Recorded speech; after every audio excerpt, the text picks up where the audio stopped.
Hello, everyone, and welcome to Simplifying Network Automation with NetGru. I'm your host. This week we have Abhijit Bakale as our guest. Abhijit, welcome. Thank you for joining. How are you? I am great. Thank you so much for having me here, Adrian. It's my honor and pleasure to be able to co-host the session for the lovely audience that we have today. No, thank you so much for joining. The pleasure is all on this side. So we've been talking about this for a while, Yeah, right? I'm glad it finally is happening. So we're gonna have actually a couple of sessions, right? We have one this week, and then we'll follow this one also next week. So we'll yep, cover pretty much everything NSO. We were that's talking correct. what type of topics, right? What can we talk about? And we kind of agreed on NSO. And I think NSO is a really fantastic tool for automation, Yep. right?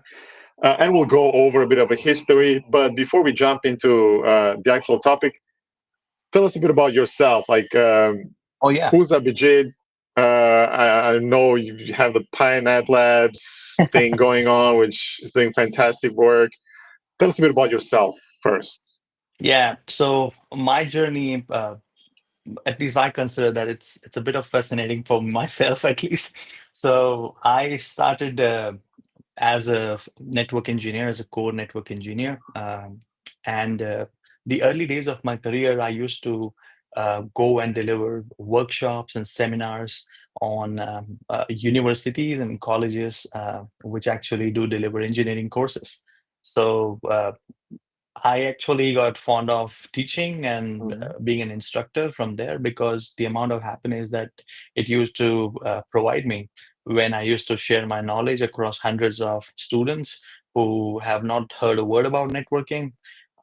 That was something which converted to my passion. So I picked it up as a career that I will be an instructor and share knowledge all across the world. And second thing, I love traveling. So it's one of the perks that instructors get. And since then, I did it for a couple of years. I delivered trainings and, and workshops and seminars in more than 200 colleges, I would say, in a span of about 2 or 3 years. Was this And with the company or like just you by yeah, yourself? yeah. No, no. There was a company associated. So they hired me as an Hmm. associate or assistant instructor. They used to go and host seminars and I would say uh, internship programs and summer training programs where the students who are learning engineering courses at that college, they would enroll for a 2 day seminar or a 1 day seminar, which will kind of give them a hands-on experience. So I used to go there. I still remember I used to show them how Cisco Packet Tracer works and how you can actually pull up a router and then get a CLI access and how you can ping from one device to other device.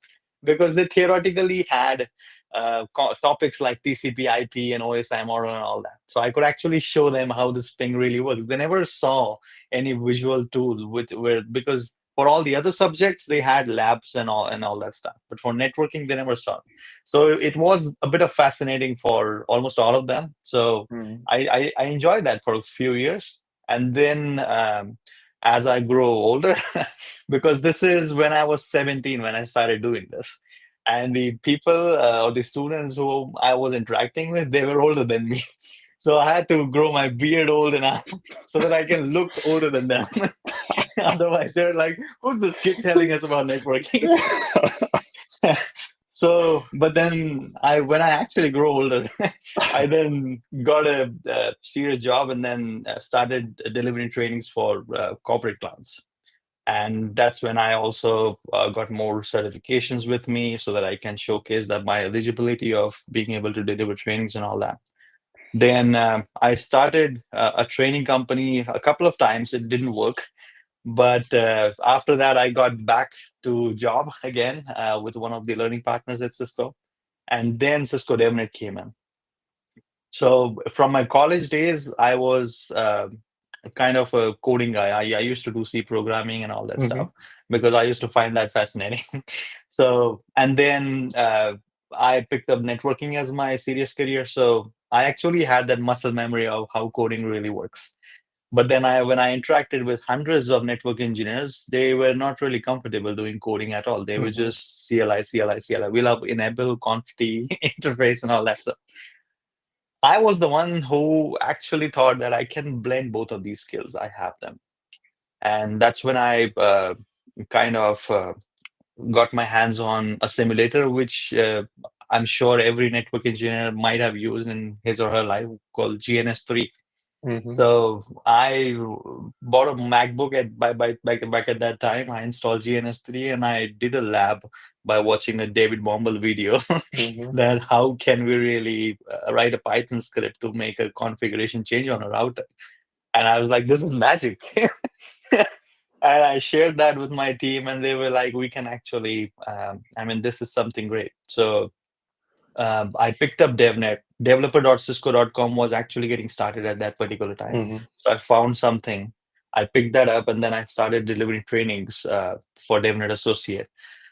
When I interacted with a lot of students, I found that they're not I mean, many of them, or most of them, 90% of them, I would say, they were not familiar with coding at all. And when I was sticking to the DevNet Associate certification curriculum pretty tight, it was turning out to be that the concepts are a bit more intermediate to advanced level for them because they're not familiar about Python programming or nothing.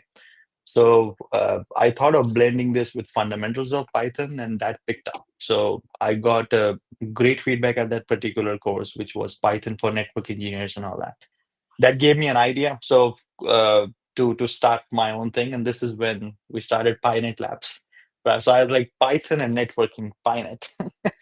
So this is when we started PyNet Labs, Private Limited, back in 2020. And then we're doing great so far. We have been delivering trainings and consultancies for DevNet Associate, professional, expert level. Along with that, we also do deliver our services for SD-WAN, for most of the SDN solutions. NSO is one of that. That's one of my favorite trainings that I do deliver.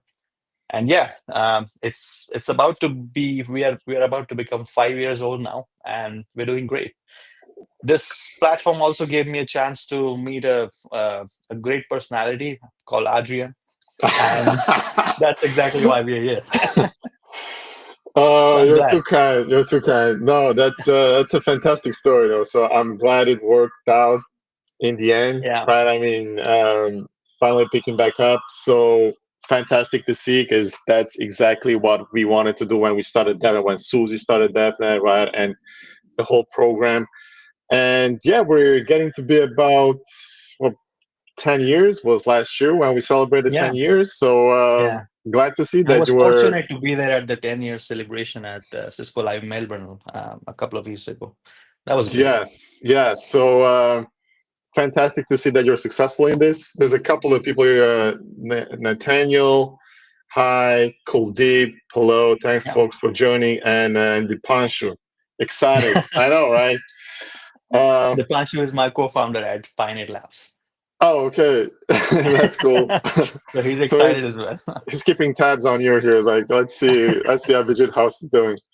Yeah, All right. So network engineer, right? But with a big, like, with the passion for coding, like you were saying, and then you yeah, picked up coding. Basically, it was very easy for you.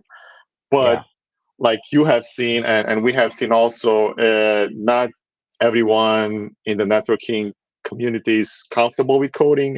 You could say that in college, right?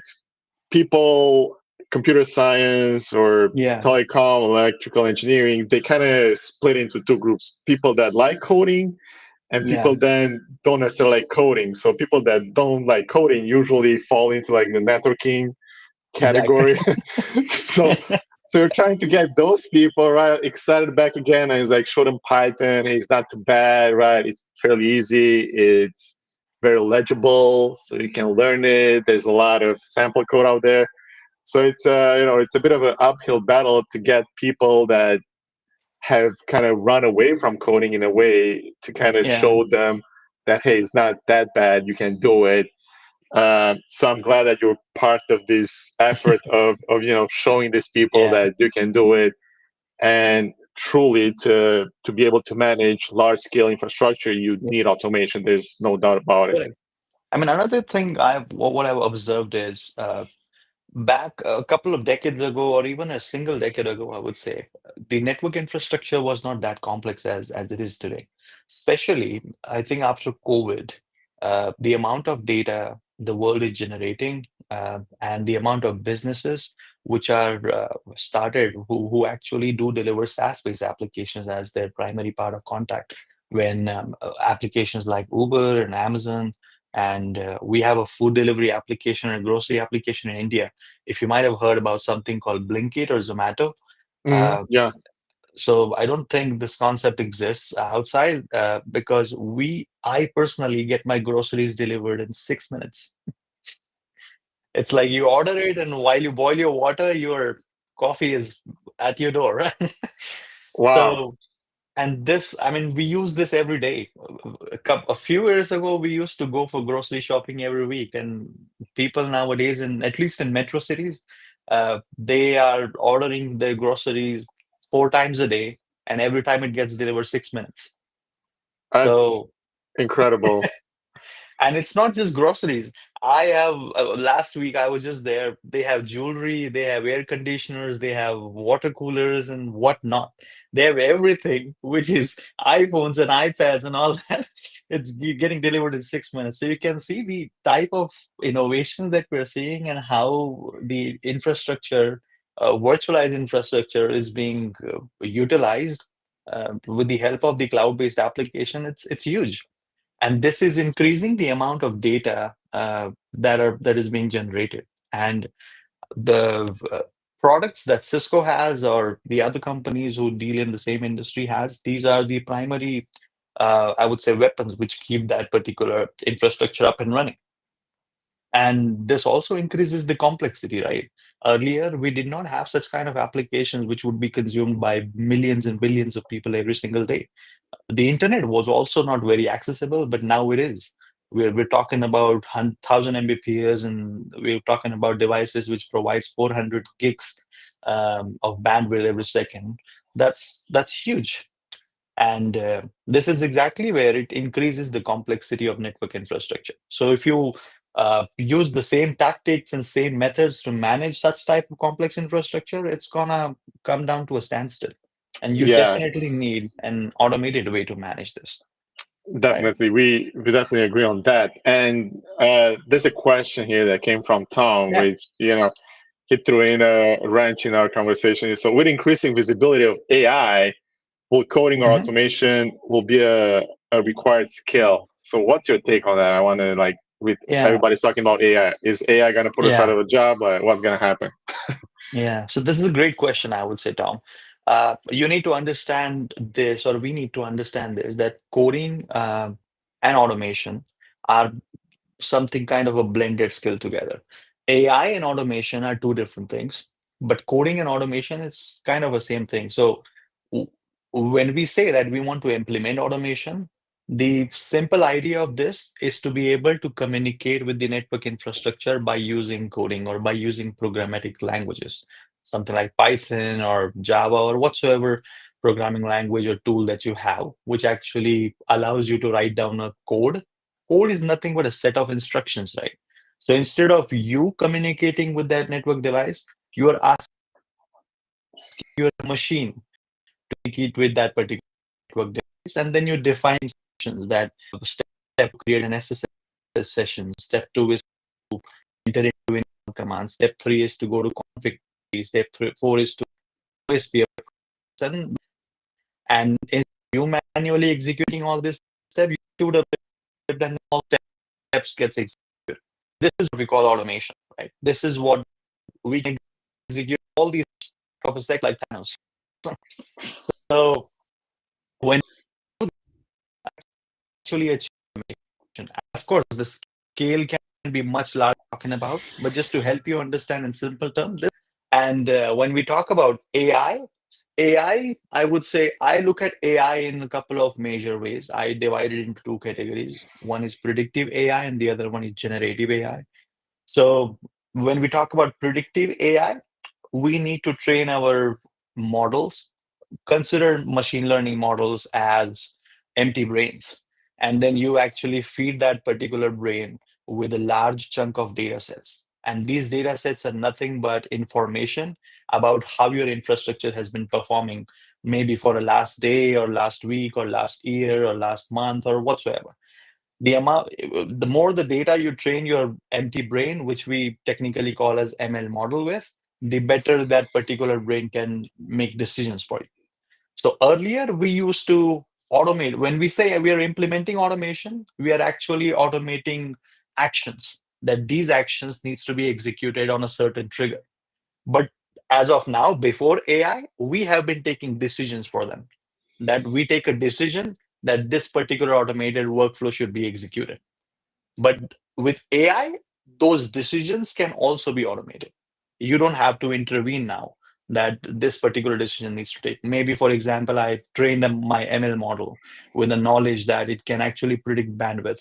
And if that particular interface is crossing or WAN link is crossing 70% of the threshold, I want an automated decision to be taken to divert my traffic to an alternate link by implementing route map or whatsoever technical configuration you do. So when you gain that particular capability of deciding automotive in an automated way, you are talking about AI. But when you're talking about making configuration changes by using a programming language like Python or a tool like Ansible or Terraform, you're talking about automation. Yeah, I think that answers the question. If So you yeah, want to add Tom, anything, Adrian. hopefully, yeah. So from my perspective, right, when we're talking about AI, I see it as a tool that's gonna, it's just another tool in your tool set, right, that's gonna help you, for example, at this stage, generating simple Ansible playbooks, right, or just giving you basic information. But still, from what I've seen, advanced topics as you get deeper into more advanced content and kind of have to figure out yourself. So as a, as creating basic templates for Terraform files or Ansible playbooks or stuff like that, at this point, I think AI is good, but like I said, you still need your skills, you still need your knowledge. So yeah, that's how I see it, at least at this point. And then what else we have? We have a bunch of people on LinkedIn. Ioannis there. Thanks, Ioannis, for joining.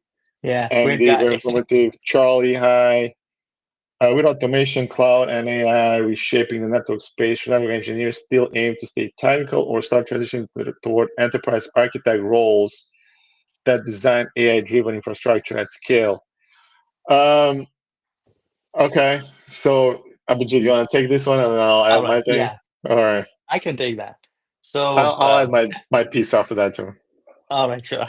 So, what I think is AI in many other industries have taken off already, and it is slowly taking pace in the networking industry as well.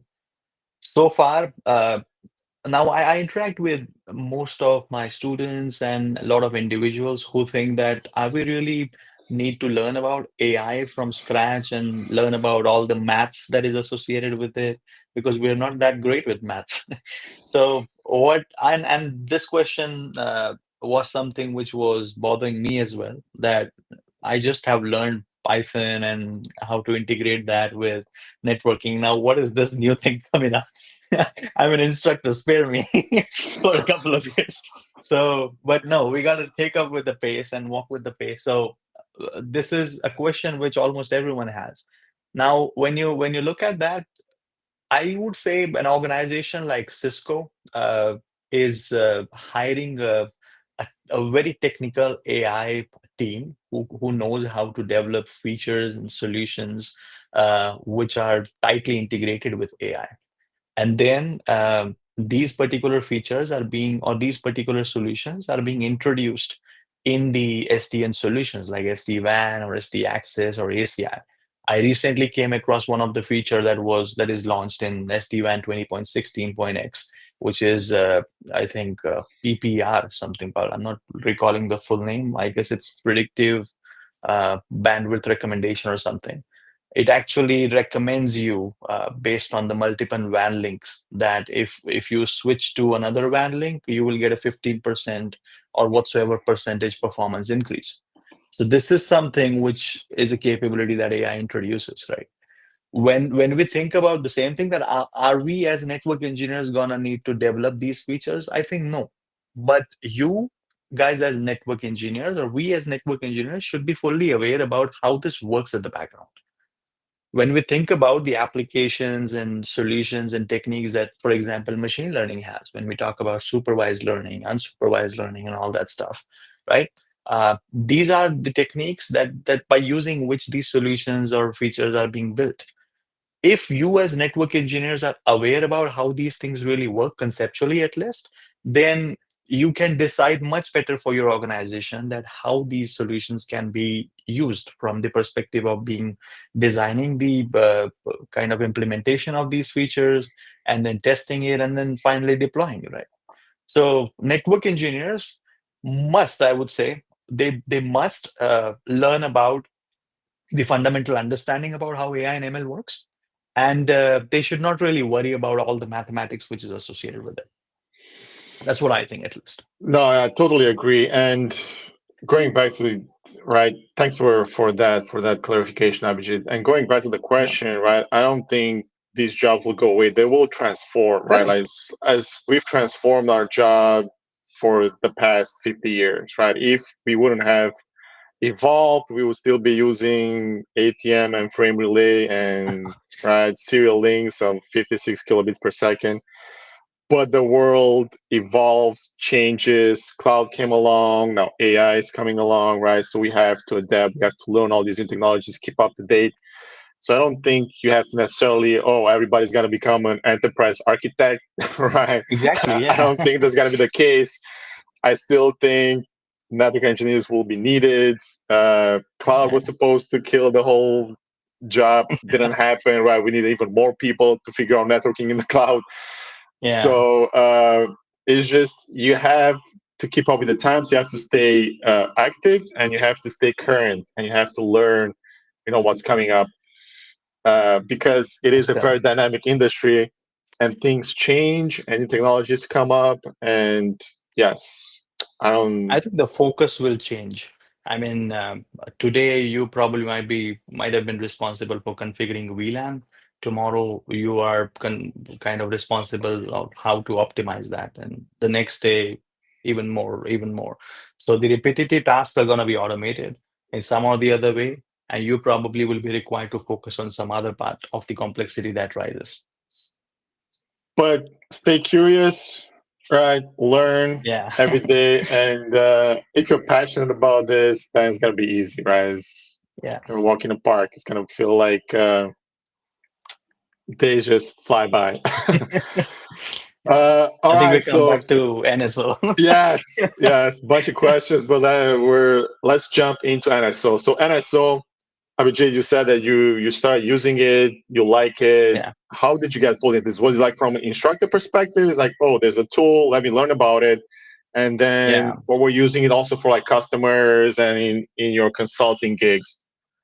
Yeah, so in some of the consultations which I used to do for service provider, it was about definite automation. But then I interacted with one of the project managers, and they told me that Cisco is pitching us a new solution called NSO. And this is when I heard about it for the first time. And I started researching about it, that what is NSO. And then since I was familiar about the service provider environment, Hmm. so this is the perfect fit for the service provider implementations. And that's when I started to learn more and more about NSO. Fortunately, I got my hands on some of the training material that's out there by Cisco. So Cisco do have about 3 courses for NSO, and which goes from level 1, level 2, level 3. And being an instructor, we get the opportunity to actually have the course material so that an instructor can prepare. I started preparing for these particular courses, and this is when I learned about them. Then I started delivering trainings. I did deliver many trainings, I would say, as of now in the last couple of years around NSO. And then with every training I used to deliver, I used to talk to the students and talk to the participants about what kind of infrastructure are they managing with this particular tool. And then I also got to learn about an integration which NSO is pretty much coupled with, is the WAN automation engine, and Cisco Crossworks. So these are a couple of tools which works with NSO or gets blended with NSO in a nice way. So I also learned about them. And then I think just like how each SDN controller or each SDN solution Cisco has focuses on a specific type of infrastructure, I think NSO is something which focuses on service provider infrastructure in a better way. I'm not saying that it cannot be used to manage enterprise devices or security devices, not like that. But I think the use cases are more aligned with the service provider infrastructure. Agreed. Yes. And I mean, if you folks remember, NSO came through the TailF acquisition back Yeah, that's correct. in 2014. 20, Yes. So, 2013 or 14, I guess. yes. And I mean, the TailF folks were at the forefront of Yang data models, right? Like they Yeah, were creating all this data models for networking correct. devices back then. And then Cisco's like, well, let's Come to acquire them. us. So that's at the basis of of NSO. Started as a service provider, NetConf, Yang data models, right? Pushed by big enterprises, big companies, your Googles, Metas, right? Amazons of the world. And then it evolved. It's extensively used in service provider networks, large Yeah, enterprises, like Abhijit you said, but and that's because as we're going to see, it requires a bit of a special knowledge, right? that's correct. It's I'm not trying to scare anyone away. It's just, you I think you model-driven need. programmability is the prerequisite before jumping into NSO heavily. If you want to Correct. learn everything out of NSO, then model-driven programmability, understanding the Yang data model is very, very important. I would say it's a must-have skill. Exactly. That's why it's kind of, service provider, large enterprises that use extensively Yang data models, NetConf, ResConf, and all of that. So, uh, but for the purposes of our discussion on automating infrastructure, NSO is just a fantastic tool. All right, so then let's jump Yeah, in. Right, we've briefly talked about it. I know you have some demos, Abhijit. And by the way, yeah. I love your T-shirt. I told you also before. Thank you so To, much. I love yours as well. I am still representing the. This is my It's favorite good. T-shirt that we had. It's one of the original ones, but I love it. Uh, I don't have it yet, but I would catch you at one of the Cisco Live to know how to get that. all right, all right. Okay. All right. So then, NSO, right? Let's jump in. It was Yeah. originally Nitish, yes, 2014, acquisition of Telab Systems in June 2014. Yeah, so a bit more than 10 years. Yeah. What I'll do is I'll share my screen. So we will talk about some fundamental knowledge about what NSO is all about, Hmm. what kind of architecture does it uses, what all are the top benefits that we have. And then in, let's say, another 15 minutes, we would jump into a demo session, which will showcase how we can install NSO, how we can actually onboard devices in NSO, and how we can configure devices from NSO.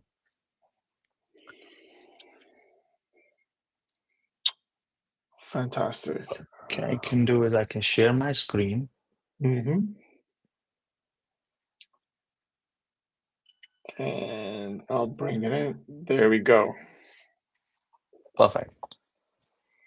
I hope my the whiteboard is visible. It is. Yeah, we can see it. Awesome. So this is one of the perk of being an instructor that I usually I love to deliver sessions by using whiteboards or by using my iPad instead of just using random slides. So this keeps the I would say learner engaged also in watching what is actually being written. So that's why in today's session we are using this method of understanding theoretical concepts. So what we're talking about here is Cisco's NSO. And as we say, I guess most of you, I would say, might be familiar about that NSO stands for network services orchestrator.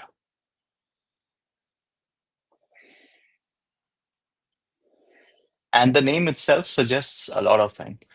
So what we're talking about is we are actually automating or orchestrating a lot of network services. So when it comes to service provider infrastructure, they use a lot of services. Services, in a layman's understanding, can be anything from, let's say, OSPF, or deploying OSPF is one of the service, or deploying BGP is another service, deploying, let's say, L2 VPN is another service, deploying access control list. So all these configurations that we usually do on our network infrastructure can turn out to be network services for us. But before diving directly into services, by the way, we're going to talk briefly about network services in the part 2 of this particular webinar, which is going to happen next week at the same time. But in this particular week, we're going to briefly understand what NSO actually acts as. So NSO is kind of so I would say that NSO is based on, or is a SDN solution. And when we say SDN solution, it actually uses an architecture of SDN. So what is SDN architecture? Let's say that you, as an administrator, wants to interact with your network devices. Now, back in those particular days when we didn't have any SDN-based solution, we actually used to directly connect to, for example, if we have a router 1, and if we have a router 2, and if we have a router 3, then I would directly go and SSH to these devices and then kind of send CLI commands there, there, and there. And the devices would be configured um, in the expected way. But all these devices, they do have their management plane. They have their control plane and the data plane locally available, each one of them. This would require the administrator to log into that particular device, either via the console or the remote management protocol one by one, and then perform configuration changes device by device. But as the complexity kind of kept on growing, we thought of how this particular thing can be optimized. And this is where SDN came out to be. So what SDN allows you to do is, with SDN, you can actually, instead of directly communicating with the network infrastructure, you can communicate with a controller, right? And the controller can connect to the infrastructure. And when we say infrastructure, the infrastructure can be routers, it can be switches, it can be firewalls, it can be whatsoever devices that you have, right? So it's like now the administrator is communicating with the to the controller, and the controller is communicating to the infrastructure. So we divide this kind of communication into two pieces. When you are communicating from the admin perspective, or from admin to controller, this is of course a two-way communication. We call this as northbound communication. I'm sure most of you might have heard about this terminology, that your controller has northbound capabilities and what exactly are the protocols that you have and all that. And when the controller communicates with the infrastructure, when this is controller to infrastructure communication, we call this as southbound, right? This is how we actually know that. So there is a very famous terminology that we have called intent-based networking. I remember, Adrian, you also highlighted the same when we had a webinar about SDA and SD access. So intent-based networking actually allows you to specify your intent to the controller well before actually pushing that configuration onto the infrastructure. And the controller has the capability to validate that configuration, to check programmatically, syntactically, functionally, that whether the configuration that the user is trying to push on the network infrastructure is correct or not. And if it is valid, then the controller is going to push this configuration. So our NSO, or Network Services Orchestrator, sits right here. Okay. And you actually you actually allow NSO to interact with the network infrastructure by committing those particulars. So you give an instruction to the NSO that, okay, I'm good with this configuration. Now I can push this configuration to whatsoever device it is supposed to go. But unlike that, so the NSO as a controller can be installed on any Linux-based system or Unix-based system. It can actually sit on your small virtual machine. It does not have a huge resource requirement like other solutions have. Like this is one of the best part about it. I mean, you can actually install NSO with an Ubuntu machine with as minimum resources as like 4 GB of RAM and uh, I would say 60 GB of storage and 2 CPUs. That's Or as minimum as you require. Yeah. or Abhijit, you can use the Demo sandbox. You have an Oh, NSO sandbox for free, so you don't need to install yeah, anything. Actually, you just reserve it. yeah. DemoSandbox.cisco.com. You go, That's you can correct. reserve it, get it for up to a week, I think it is. Yeah, You can play yeah, around, right? Learn, and then just destroy that environment or reserve it again and just learn. You don't actually need your yeah. own hardware or installation. Correct. Sorry And there's no for there's no interjecting. limit as well, right? I mean, if the reservation expires, you can reserve it again and again and Yeah, again, yeah, and it's free of cost. So that yes, saves all the hassles of installing and making sure it's working. And not just that, I think the developer.cisco.com sandboxes also have the end devices. So it's two right. pieces, right? One is you need to have NSO installed, and then the other one you need to have some target devices on which you're gonna push that config. So both of these infrastructures are pretty much available in the developer sandbox resources if you don't want to take up that hassle of making the installation possible. That's great. So this is how usually the architecture works. Now, in our case, or in most of the cases, let's say the admin machine itself is something that can communicate with the infrastructure. So as an extension within the admin machine itself, you can install NSO. So you're communicating with the local NSO, and then you are making configuration changes on these infrastructure. That's how usually it works. Make sense? Do you Yep. want to add anything, Arjun, here? No, you got it. Northbound, southbound coverage, controller directly. But just a quick add on the Mhm. NSO, the controller, right? These days, it connects the infrastructure through netconf interface. Are we gonna go into Mm. detail? But Yeah, yeah, yeah. think of, how you have SSH or used to be Telnet as interfaces to connect to these devices. Now they also exposed what we call a netconf interface, a RESTful interface, a REST API interface. So they have Yeah. APIs. Right, so we give you all these options to connect these devices, different interfaces for different Your purposes. northbound But communications. Yeah. at the end of the day, through all these interfaces, you perform similar tasks, right? You want to configure these devices, you want to monitor them, you want to make sure that they perform as you're expecting them to, right? You Hmm. get metrics out of them. So you're performing the same functions with these devices, forwarding data traffic at the end of the day, Yeah. but you can configure them and manage them through different interfaces. Correct. And that's exactly what we call them as northbound interfaces, right? So when we're talking about you as an admin communicating with NSO, so it's like you can actually log into the NSO by using CLI or by using the GUI or by using the APIs. You can actually communicate with the NSO. So all these capabilities, which will allow you to communicate with NSO, will be called as northbound capabilities and northbound communication channels. And when the controller communicates with the infrastructure, that is something which we will call as southbound communication. So this can, for example, be your SSH or telnet, right? Or let's say netconf.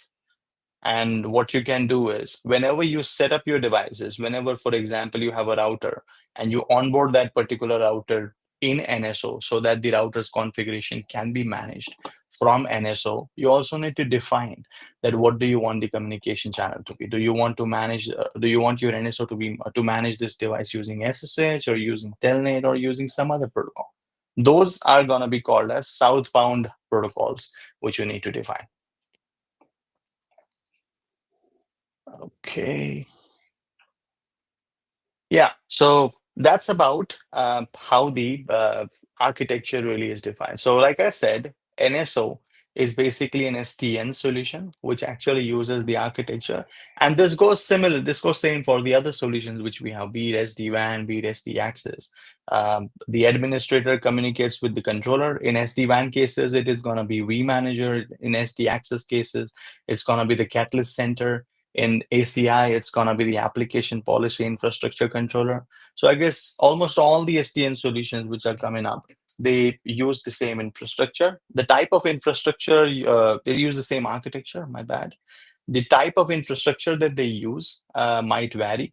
Like we talked about earlier also, that NSO is a solution which is best suited for service provider infrastructure. So devices like iOS XR or iOS XE, right? Or advanced service provider platforms, they can actually, the services or the configurations that are done on those particular devices can be managed by NSO in a well fashioned way. And for example, if you're using SD-WAN, then there we talk about managing your branches, your WAN edge router.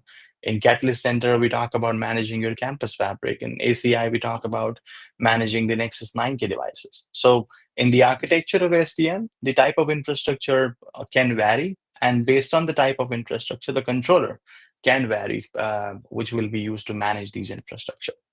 So that's about how about the architecture goes. And this is exactly what we're going to see as well. So now that you understand how this works, I think we can shoot up the demo also to show you that how this installation works and how we can onboard the device into the controller. Mm-hmm. So what I'll do is I'll share my other screen.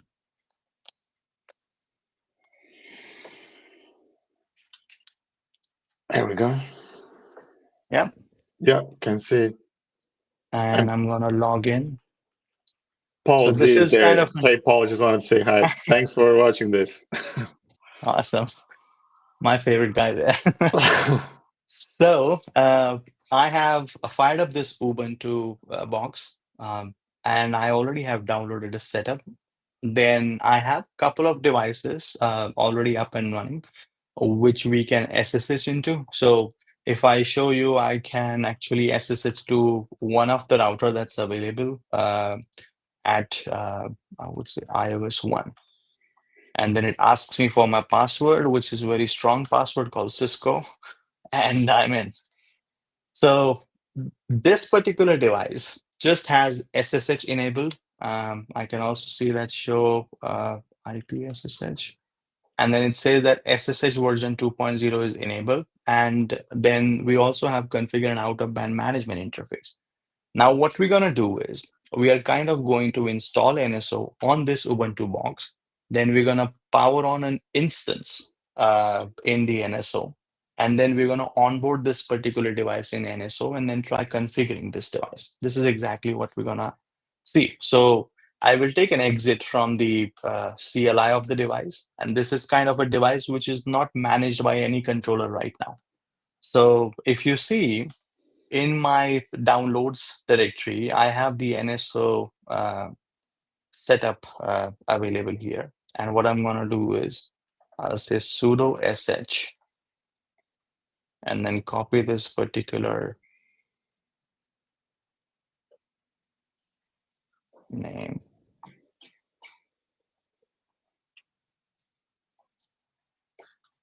and paste that.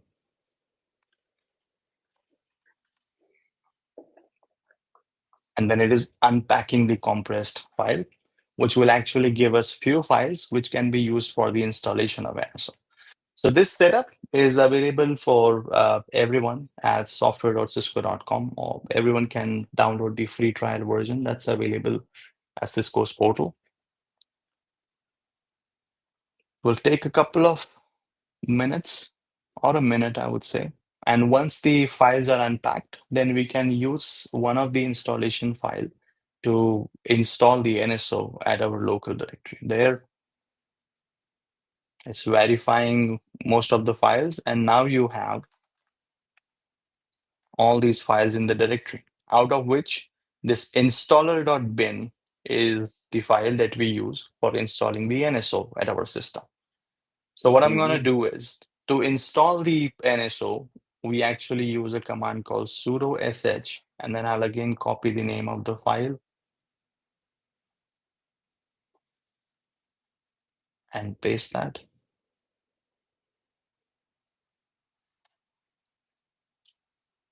And then if I say --help, it actually gives me a helper page that NSO can actually be installed in two ways. One is the local install method, and the other one is the system install method. So local install method is something that we use for educational purposes, testing purposes, and system install is something that we actually use for production purposes. So it actually keeps your NSO running like a system daemon application. When you start your operating system on which NSO is installed, you're gonna have it up and running. When you stop your operating system, your NSO will stop. But when we install it in local install approach, then you can start and stop your NSO instance manually while keeping your operating system up and running. So since we're using this, I'm gonna actually install it by using local install method. So I'll say local -install, and then we will create an installation directory. For example, I'll say home student, maybe downloads, and I'll create a directory called NSO_install, and then hit enter. And this command is actually going to install NSO in my Ubuntu system, which actually has connectivity to the devices that we want to manage. It's going to take a few seconds.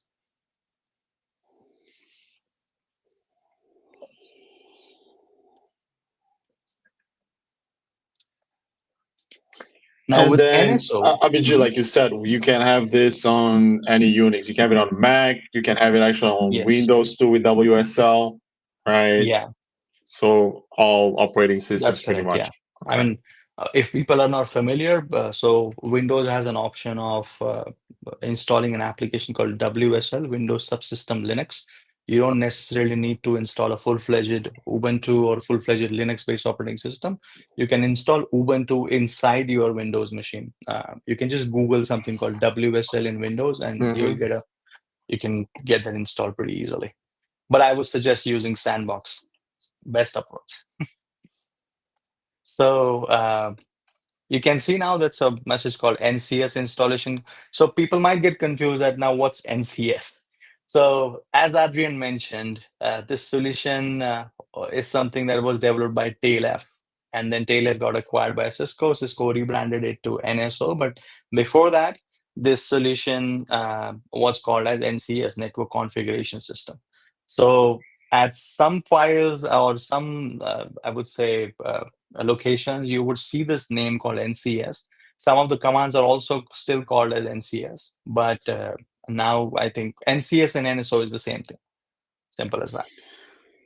And there's a So, question, quick yeah, question here, Abhijit, from Bruce. Can NSO be installed in an air-gapped network without internet connectivity? Yes, that's yes, exact. You have the binary, Bruce, right? You just put it on the server machine that you want to install it on and follow yeah, exactly the steps that Abhijit was showing here. that's correct. So now that we have NSO installed, so what we're going to do is we can create NSO instance of that. So NSO has this concept called you have a runtime directory and you have an installation directory. So we recently have created an installation directory by installing NSO in the directory called NSO install that is available in my downloads directory. You can see this is the directory that we're talking about, NSO install. And then this NSO install, when I cd to that NSO install, it has lots of files available. You can see it has all these files and folders. So you will see a few examples, you will see documentations, you will see a lot of other things that can help you study NSO. The most important thing that you have here is a folder called packages. So when I cd to packages, right, in that packages, you have something called nets. So this is not a topic that can be discussed in like 5 minutes, but I'll give you a brief idea. So NSO, think of NSO as a magic box.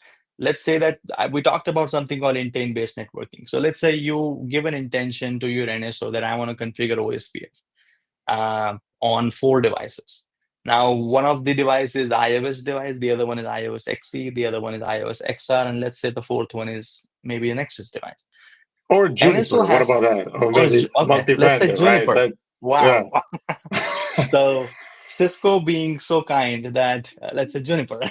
So now let's say that these kind of 4 devices that we have, you just have to tell to NSO that I want to configure OSPF, and NSO will take care of formulating and creating all the required commands for all these 4 different platforms about how the OSPF configuration can be done on these.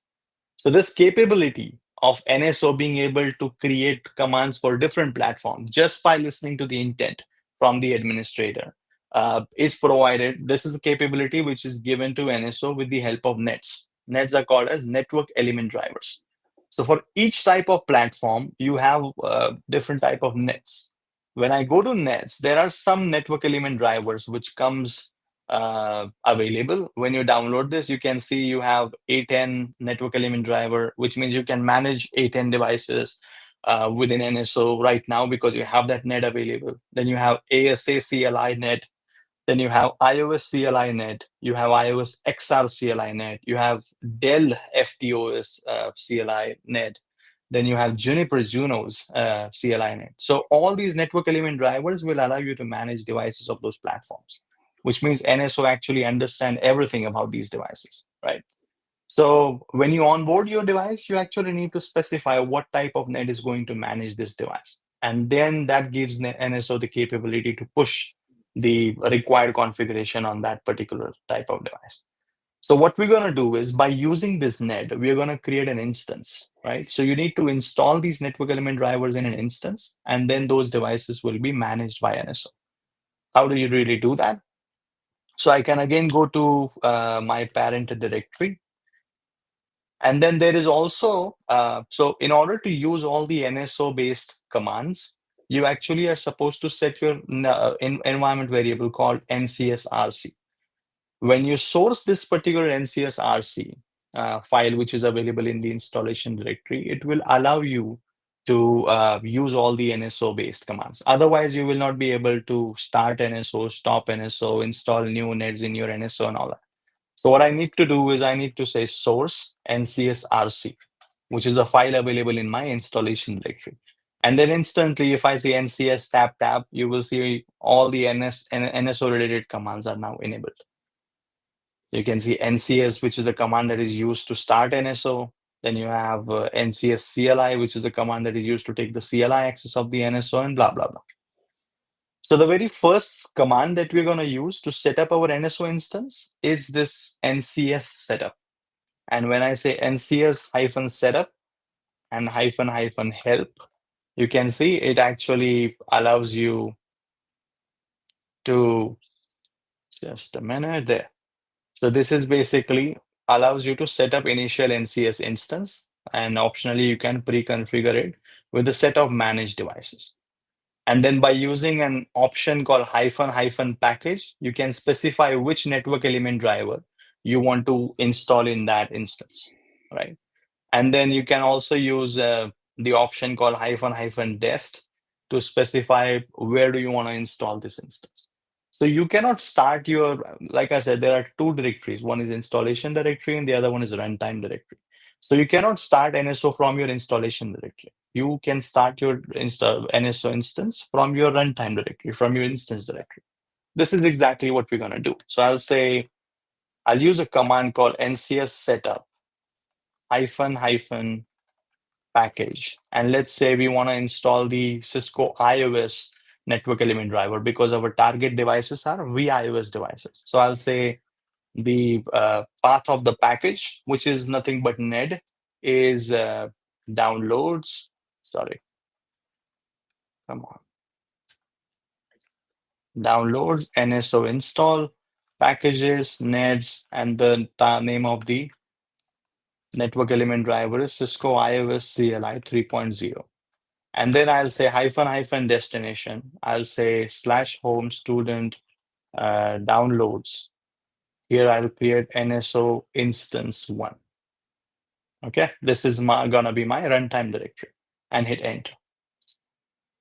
As soon as I do that, now you will see that in my downloads directory, you have something called NSO instance, and you also have Mhm. NSO install. So one is, this is your installation directory, this is your runtime directory. Now when I go to NSO instance 1, here you will find out another folder called packages. And in that packages folder, you will see that your network element driver is available. This is the one that we installed. And you can keep on adding more and more network element drivers to this instance as and when you feel like. And now that you have this, what you can do is you can stay in that directory and you can use a command called NCS to start your NSO. Okay. Sometimes it does require a read access to some of the files. So this is kind of a file which it requires a read access of. So I'll copy this path and I'm gonna say sudo chmod 777 and then paste that particular path. And then again, try to start NSO by running an NCS command. If it takes time, something I observed, it means it's working good. You're on the right path, right? And Yeah. then a quick question came through here, Abhijit, Yeah. while we wait for this to start. Hmm. So Pankaj is asking, is it a good practice to adopt NSO for an enterprise who usually handles 50 to 60 devices in a Yeah. network? It's good. So NSO not only allows you to make configuration changes from a single point of touch, but like I said, it's a great validation engine. For example, let's say that I have an organization policy that whenever I configure some of my devices, then for let's say 10 devices out of your 50 devices, I am only supposed to configure a subnet of 192.168.10.0 to 192.168.20.0. This is my organizational design policy. So by using NSO services, your CLI of the device is not going to stop you from configuring any other subnet, right? If you're using a valid IPv4 address, you can configure any IP. But internally, you want to drill it down to a capability that the engineer should only be able to configure 10.0 to 20.0 subnet on that particular device. So you can put all these validations, rules by creating your own Yang data models on NSO. This is one of the great capability that NSO provides you, that it allows you a lot of customizations and a lot of standardization of what configuration is done specifically at your organization. And that can become your golden configuration, golden template when it comes to managing either 10 device or 100 device or 1,000 devices. All right, Awesome. so it looks like it's working, right? It Yeah. started. How do you know it So started? Basically, you didn't it's get an error or anything. Yeah, correct. That's number one thing. And what you can do is you can actually check whether it's running or not by simply using a command called ncscli. Then specify a username called admin, which is the default username. And you can use, so there are two styles, Cisco being very kind enough, that you can actually get a CLI access in Cisco style. So you use -C, or you want the CLI of NSO to look like Juniper style, you can use -J. Right. So I'm going to use -C here. And when you go there, you can see we are actually in NSO. The other thing is NSO also provides a GUI. So you can just open your web browser and maybe you can visit to localhost colon I guess 9090, and that particular port is going to be used for the GUI access of NSO. But since we're running tight, we'll stick to CLI. And here we can actually can start your. I mean, if I say show devices, you will by using this command, you will actually see how many devices are being managed by your NSO and all that stuff. So that's how the installation is actually done. I'm afraid that we are running out of time. So Adrian, how much time do we have, or We're we at don't have time, any? pretty much. Yeah, we don't have any. Just one question that came through that I want to address before we wrap up. So Yeah. we have here, how can I download net, for example, like an ACI net that is not there or other device nets? Where can you find these nets? So the nets can be found at software.cisco.com. Cisco usually provides all these nets in their software management portal. But if there is no net available for that platform, it means that the net is not yet developed by either the vendor or by Cisco, and you may see that coming up in future. But right now, that capability might not be there. So whatever nets are available, only those devices can be managed by NSO. I mean, it is extendable. You could develop your own nets Yeah. if you so desire. It's a bit of a heavy lift, but it's Yeah. possible. So if there's Cisco doesn't have a net for your specific device or environment, then you can actually develop your Yeah. own nets and integrate them, right? But I wonder how much of heavy lifting would that be? Uh, yeah, I mean, Yeah, I mean, if someone is so dedicated that the only option is to work with NSO, then I think one can come down to it's worth developing their it. own nets. Yeah, Right. it's Yeah, worth it. definitely we've seen larger customers develop their Yeah, custom net for their environments for sure. yeah, Um, okay, so yeah, we're at time pretty much. Did we yeah. cover everything we wanted to cover today, Abhijit? I had We a wanted couple to of actually add the more devices demos. too, right? Yeah, correct. I wanted to onboard a device, but I think we are pretty tight. But I think we have Well, another part coming up, right? So yeah, it's great that we yeah, have planned it in two parts. So we're definitely. gonna pick it up exactly where we left off.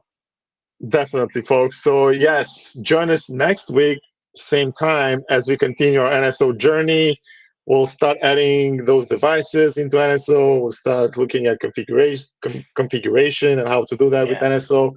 And we'll also touch a bit on services and how that yeah, works a bit in more detail from what we've just talked about yeah. today.